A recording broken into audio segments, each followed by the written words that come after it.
the quaint town of Eldridge, nestled between rolling hills and lush forests, lived a young woman named Alara, known for her curious spirit.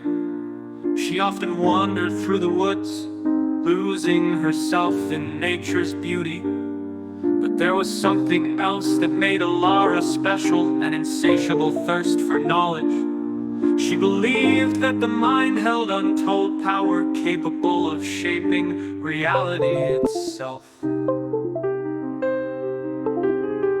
One fateful day, while exploring a hidden path she had never noticed before, Alara stumbled upon a withered old book lying beneath a gnarled tree.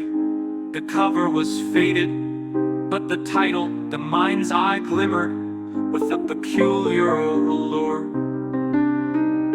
As she brushed off the dust, she felt an inexplicable connection to the book.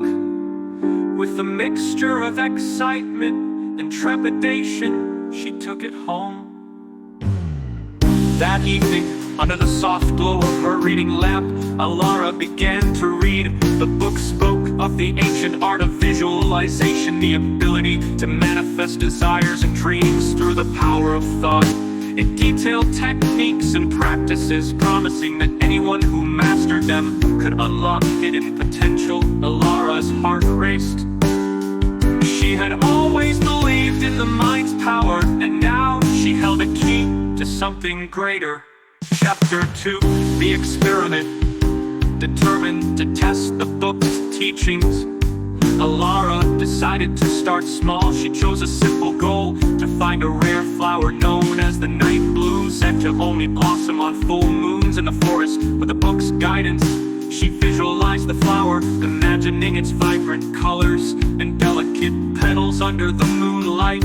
At night, as the moon rose high, she set out into the woods. With every step, she focused on the image of the night bloom, filling her mind with its beauty. To her astonishment, as she rounded a bend, there it was, glowing softly in the moonlight, just as she had envisioned. Alara felt a surge of exhilaration.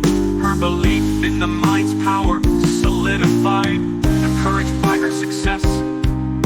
Alara decided to push her limits. She began to visualize bigger dreams, finding a job she loved, traveling to distant lands, and even fostering deeper connections with her friends and family.